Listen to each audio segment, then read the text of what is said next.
د ټلیفون په وخت کې د وو خبرو ډیر زیات خیال ساتئ ځکه چې تاسو هر چاته رنګونه کوئ او نن سبا خو د ټلیفون وختونه دي.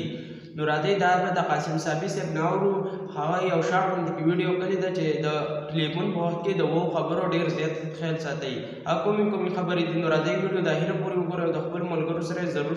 شریکه کړئ او که څوک یې زموږ په پیج ګورئ زموږ پیج ورسره فالو کړئ. نو راځئ د دغه قاسم صاحبي صاحب د خولې نه بیا اورو. چا سره په کال باندې خبرو کولو اووه اصول. دا ویډیو هر هغه کس سره شیر کوي چې هغه د دې خبرو خیال نه ساتي او یقین وکړي اکثر ته خلک پوزې له راشي. نو چې نن نه بعد شاته کال کوئ دا اووه خبرې چې کوم دي دا په ذهن کې ږدئ. د ټولو نه اولنۍ چې کله ته چاته کال وکړي او 3 پیرې غنټۍ ووهلی شي او هغې نه بعد هم هغه کس کال چوت نه کړي بیا چې کوم دی بیا ورته په دوباره باندې ته کال مه کوه. ولې که هغه کس تا سره خبرې کول غواړي نو هغه چې پرې شي تا ته به په بعد کې چې کوم دی میسج وکړي تا ته به کال وکړي چې زه فري نه وم زه مصروف وم چې څه مثلا وي ورته تا ته به بیا کال کوي تا ته به میسج کوي. کیدای شي هغه کس چې کوم دی هغه په ډرایوینګ باندې وي ډرایوینګ کوي او ډرایوینګ دوران کې ورته ته کال وکړي نو څه حادثه ورته پیښیدی شي. دې نه علاوه کیدای شي هغه په باتروم کې او هغه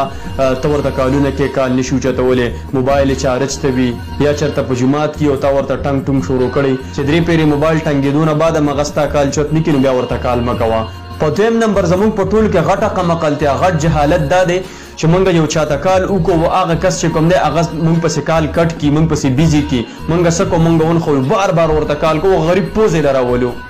یار چې هغه ستا کال چوت نه کړو نو تا سره خبرې کول نه غواړي مصروفه دی څه مسله کې دی نو لږ شانته کې انتظار وکړه ته ورته سله سمدس کال کې که هغه تا سره خبرې کول غواړي هغه چې کله پرې شي کله هغه مسلې نه وځي بیا به درته وکړي که نه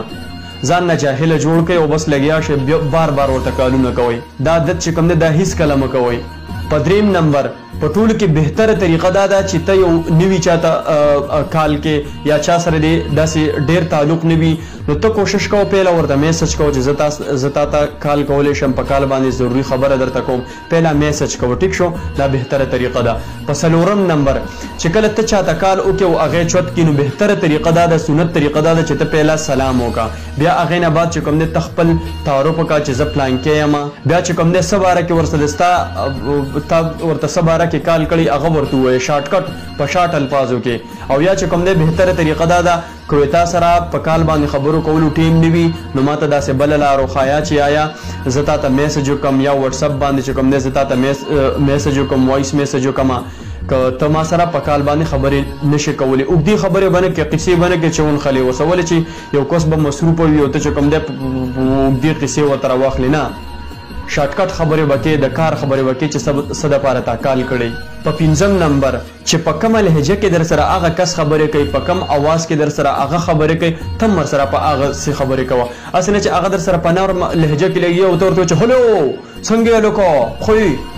ډېر خلک داسې کوي ما کتلي دي. نو په نرمه لهجه کې چې څنګه در سره هغه لګیایي که هغه در سره په خوشحالۍ باندې لګیایي ته هم ورسره ښه په خوشحالۍ باندې که هغه در سره هغه غریب خفه دی تا سره چې کوم دی خفګان موډ کې لګیا دی بیا ته هم نرمه لهجه ساته او چغې ورته مه وهه. په شپږم نمبر لږ شانته کې وخت ګوره نه ډېر په سهار وختي کې ورته کال کوه او نه ډېر د شپې لیټ ورته کال کوه. موږ څه کوو موږ اکثر د شپې په یوه بجه باندې چې کوم دی ټنګه ټونګه سټارټ کړو څه کار مو هم نه وي هغه ته چې کوم دی بې وخته کالونه شروع کړو یا ډېر بې انتهایي وختي چې کوم دی یو چاته کال مه کوه. په اووم نمبر د ټولو نه اهم چې لږ شانته کې ماحول ګورئ ارد ګرد ماحول ګورئ چې شور خو نشته دی. موږ څه کوو په شور کې چې کوم دی یو کس ته کال وکړو چغې وهو چې اواز دې راځي اواز دې نه راځي لږ شانته کې سیټ ته شه لږ ښه ماحول وګوره بیا چې کوم دی بیا ورته کال وکړه. بل ایکسټرا پوینټ پکې اوس زما ذهن ته رالو چې کله تاسو چاته کال وکړئ یا چا سره په کال باندې خبرې کوئ نو د هغه اجازت سره چې کوم دی تاسو کال میوټ کوئ کال په سپیکر کوئ دا ډېره زیاته بده خبره ده. ته به کال میوټ کړي ستا به بل څه کاري بل سره په خبرو باندې شي هغه سره به یا ټیمي یعنی وې زه کال یو څو منټو له میوټ کولی شم ضروري کار مې دی یو منټ ویټ کولی شي نه شي تپوس ترې کوه نو هغه نه اجازت اخله. او که ته چېرې سپیکر کې کال په سپیکر باندې کې نو هم هغه نه تپوس کوه ولې چې دا زموږ د اخلاقو خلاف دي. که ته داسې کې په سپیکر باندې کې که ته چې کوم دی میوټ کې نو که په سپیکر باندې کې که نه نو هغه نه تپوس کوه چې آیا زه ستا کال په سپیکر کولی باندې شم که نه شم زه هغه ته اورولی شم ستا اواز او که نه سبا چې کوم دی تا ته په دې کې ډېرې غټې مسلې راچوتېدی شي. نو دا 8 پوینټس چې کوم دي ونه 8 پوینټس چې کوم دي دا ضرور یاد ساتئ چې کله تاسو